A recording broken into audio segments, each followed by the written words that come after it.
रिश्तों में कड़वाहट और जमीन जायदाद का लालच किस कदर इंसान को अंधा बना देता है, इसकी एक बानगी मैनपुरी के कुरा थाना क्षेत्र में देखने को मिली है। यहाँ एक शख्स ने अपने ही सगे भाई के मकान पर फर्जी तरीके से कब्जा करने की कोशिश की। मामला ग्राम नगला बेटा का है। पीड़ित गिरीश कुमार का आरोप है कि उनके सगे भाई सतीश और उनकी भाभी ने मिलकर उनके पिता को गुमराह किया और मकान तथा खेती का फर्जी बैनामा करा लिया।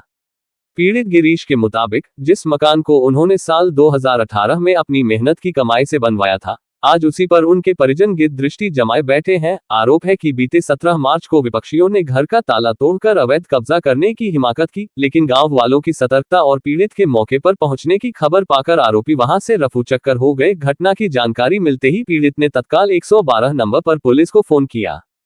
पीड़ित गिरीश का कहना है कि पूरा गाँव इस बात का गवाह है कि मकान उनका है, लेकिन फर्जी कागजातों के दम पर उन्हें बेघर करने की साजिश रची जा रही है। फिलहाल पीड़ित ने थाने में लिखित प्रार्थना पत्र देकर अपनी जान माल की सुरक्षा और दोषियों पर सख्त कार्रवाई की मांग की है। अब देखना ये होगा कि पुलिस इस फर्जीवाड़े के खेल में पीड़ित को कब तक न्याय दिला पाती है।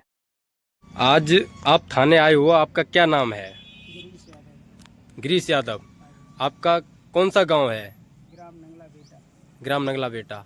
आप थाने आए हो, किस काम से आए हो? थाने आए हम सिर्फ ये हमारा जो मकान है उसको विवाद कर रहे हमारे बड़े भाई और हमारी बड़ी बहन, तो उस पर कब्जा करने के लिए हमारे जो पिताजी हैं उनको कोटा फैला के उन्होंने बड़े भाई की पत्नी के नाम ज़मीन कर दी है। गलत संबंध उनके साथ में है भाभी के, और उसके बाद उन्होंने हमारे घर का ताला तोड़ दिया है और उन्होंने 1 महीना पहले हमारे मकान की दान पत्र रजिस्ट्री फर्जी करा ली है। हमारा मकान ग्राम समाज की जगह में हमने बनवाया था 2016 में।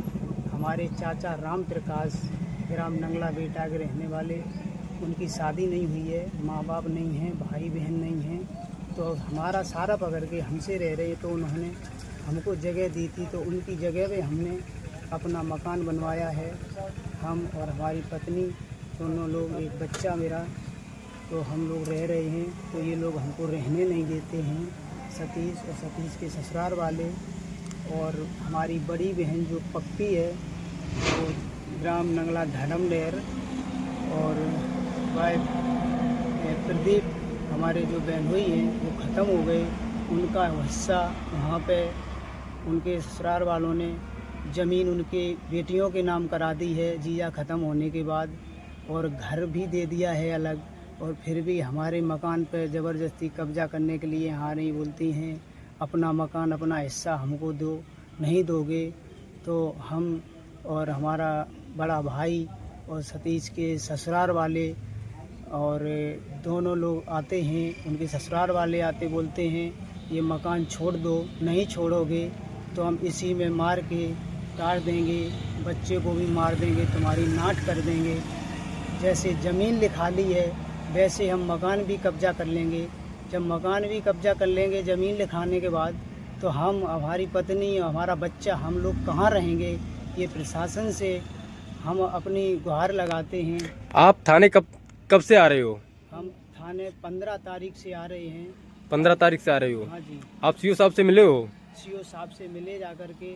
हमारे पिताजी भी मौके पे आ गए थे और पप्पी भी मौके पे आ गई थी सीओ साहब के यहाँ। हम भी पहुँचे वहाँ पे, तो वहाँ पे हमारी कोई सुनवाई नहीं हुई है। सीओ साहब ने क्या बोला है आपको? सीओ साहब ने बोला है कि आप अपने घर जाइए, रहो जा कर के, लेकिन रहें तो तब। हम अब घर पे ज़मीन रही नहीं, नाम करा लिए, घर पे बैठने से हम खाएंगे क्या? काम करने के लिए जाते हैं मजदूरी, तो दिन में आकर के ताला तोड़ देते हैं, तो काम छोड़ के फिर घर पे आना पड़ता है। 112 नंबर पे कॉल करनी पड़ती है, पुलिस आती है, उसके बाद में हम पहुंचते हैं। तो बताइए आप लोग, हम क्या खाएंगे, कैसे रहेंगे, ऐसे कैसे गुजारा होगा हमारा? तो अब आप क्या चाहते हो? हम यही चाहते हैं कि ये लोग जो अन्याय कर रहे हैं इनके लिए कार्रवाई की जाए, और हमारे मकान पे जो लोग आते हैं गुंडागर्दी से ताला तोड़ते हैं, ये इसके लिए हमको न्याय मिलना चाहिए। ये अन्याय हो रहा है हमारे साथ में।